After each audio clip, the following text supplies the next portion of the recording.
আপনাদের এখানে এই প্রতিবাদ। নমস্কার। আজ অখিল ভারতীয় বিদ্যার্থী পরিষদ নেতাজি মহাবিদ্যালয় ইউনিটের এবিপি পক্ষ থেকে আমাদের আজ এই মৌন আন্দোলন।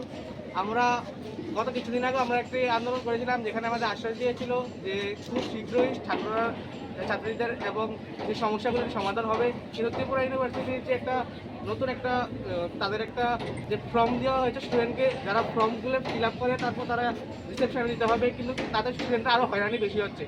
তো এই বিরুদ্ধে আমাদের আজকের এই মৌন আন্দোলন। আমরা এখানে বসে থাকবো এবং আমাদের যতক্ষণ দাবি পূরণ হবে আমরা এখানে থাকবো।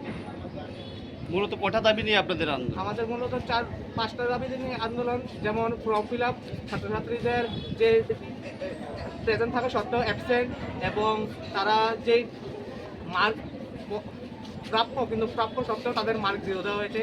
এরকম টোটাল 5টি দাবি নিয়ে আমাদের আজকের এই আন্দোলন।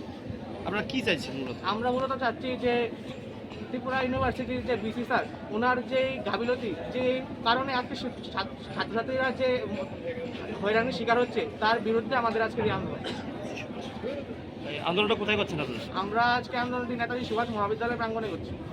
কার উদ্যোগে আন্দোলনটা হচ্ছে আজকে? ত্রিপুরা ইউনিভার্সিটির বিসি স্যারের বিরুদ্ধে।